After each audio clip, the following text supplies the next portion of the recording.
Você sabia que o MAST, o Museu de Astronomia e Ciências Afins, tem um acervo riquíssimo de instrumentos científicos? Entre eles, alguns servem para o estudo e observação do céu.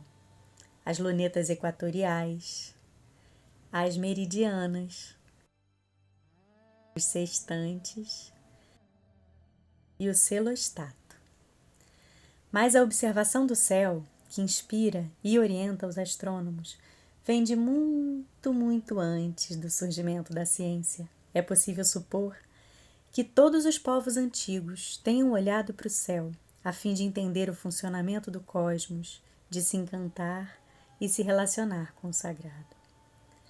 A observação do movimento do Sol, da Lua e das estrelas permitiu a nossos antepassados marcar a passagem do tempo, prever as estações do ano e criar calendários fundamentais para o desenvolvimento da agricultura em diferentes povos.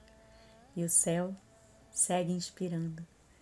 Há mitos sobre o início dos tempos, sobre como surgiram o dia, a noite, as constelações e como as estrelas foram parar lá no alto do firmamento. Narrativas sobre o mistério do universo e o mistério de nós mesmos. O projeto Céu de Histórias é um convite a você e a sua família para abrirem os ouvidos e os corações e conhecerem alguns desses contos e mitos. Vamos? Procure uma posição confortável e, se quiser, feche os olhos. A história já vai começar. Contam que há muito tempo atrás, no princípio dos tempos, ou quem sabe, antes mesmo do tempo existir, o mundo era todo no escuro, era frio, sombrio. Os animais, nesse tempo e nesse lugar, ficavam amontoados, juntinhos, tentando se esquentar. Ai, era tão difícil tudo. Então eles pediram ao leão, que afinal de contas era o rei dos animais, que pudesse dar uma solução para aquele problema. O leão saiu em jornada e voltou no meio da clareira dos bichos, dizendo que tinha ouvido do rio, das pedras e das montanhas, que a leste havia um ser que morava numa montanha. Ele emitia luz, brilho e calor, e o seu nome era Sol. Então ele desafiou os bichos. Quem deles poderia se arriscar nessa jornada para trazer o sol? O urubu, muito valente e muito vaidoso, resolveu ir. Ele voou sobre os bichos apresentando suas largas asas e ele também tinha, nessa época, um penacho colorido na cabeça, do qual muito se orgulhava. Então ele foi. Foi voando no meio do escuro, procurando o sol, até que ele viu um ponto de luz e foi seguindo, olhando o ponto de luz, sendo atraído por ele. Quando ele entrou na caverna, tudo era calor, tudo era brilho. E ele então começou a tirar um pedaço do sol para levar, mas ai, ele conseguiu pegar um pedaço, mas era muito quente. Então ele falou, como que eu vou levar isso? Se eu levar na asa, vai queimar minha asa. Já sei, eu vou levar aqui no penacho, em cima da cabeça. E voltou voando, muito feliz, muito orgulhoso com o sucesso da sua missão. Mas começou a sentir um cheirinho esquisito, cheirinho de queimado. E quando ele olhou para cima, ele viu que o seu penacho estava em chamas e ele suava de calor. Então ele viu uma lagoa lá embaixo e imediatamente ele nem pensou, ele tchum, e o sol se apagou. Então ele voltou muito desanimado porque primeiro o seu penacho tinha se queimado e agora ele estava carequinha. E os bichos esperavam ele com grande algazarra e esperança. Mas ele falou que não tinha conseguido trazer o sol e que era muito difícil. Era melhor mesmo eles se acostumarem a viver no escuro e no frio. Depois de um tempo, o gambá decidiu também que ia se arriscar e ia tentar trazer o sol. Os bichos ficaram felicíssimos porque era muito bom ter esperança. Então o gambá partiu na sua missão, farejando o caminho no meio da escuridão, até que ele viu uma caverna cheia de brilho, e ele foi se aproximando e ele não parava de olhar para o sol.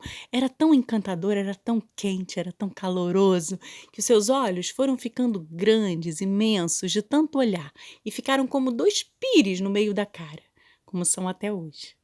Então o gambá entrou, começou a tentar tirar um pedacinho do sol. Ai, ai, ui, ui, ui, era quente com as suas patinhas. Aonde que eu vou levar? Na cabeça não, no corpo não. Então ele decidiu levar na ponta da sua cauda. Era uma cauda comprida, bem peluda, e ele colocou o sol lá na pontinha e foi voltando o mais rápido que podia, muito feliz com o sucesso da sua missão. Mas, no meio do caminho, um cheirinho esquisito, um cheirinho de queimado. Quando ele olhou para a cauda estava em chamas.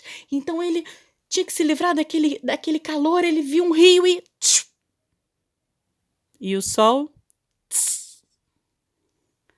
Então quando ele saiu e se olhou no reflexo do rio, ele viu que seus olhos seguiam imensos, como dois pires no meio da cara, e que o rabo, comprido, peludo, agora tinha uma listra no meio de cinzas queimadas pelo sol.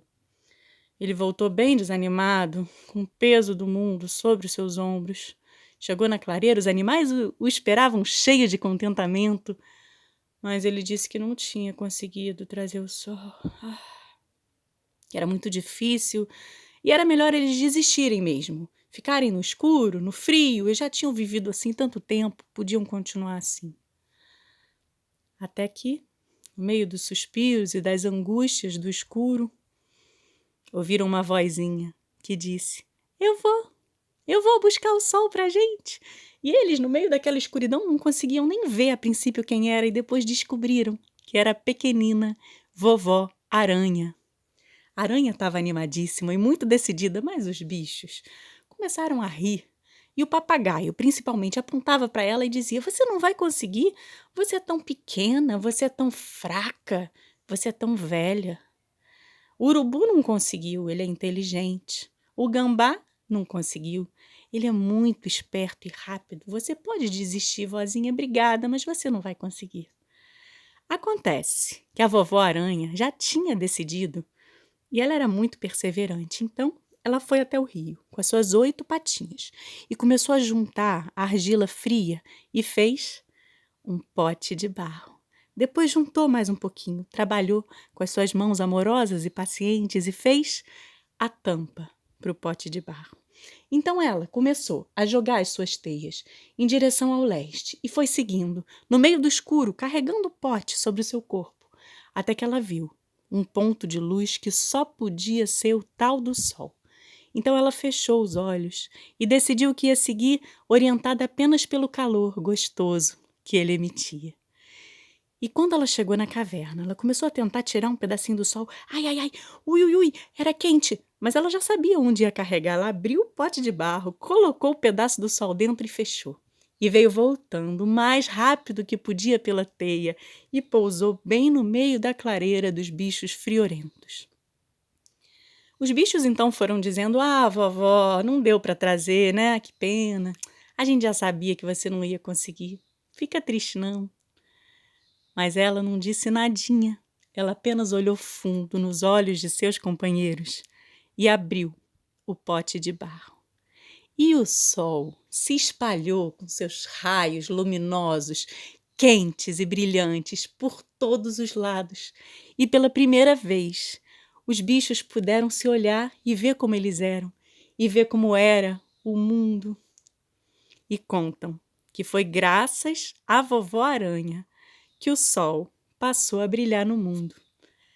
E entrou por uma porta e saiu pela outra. E quem quiser, que conte outra.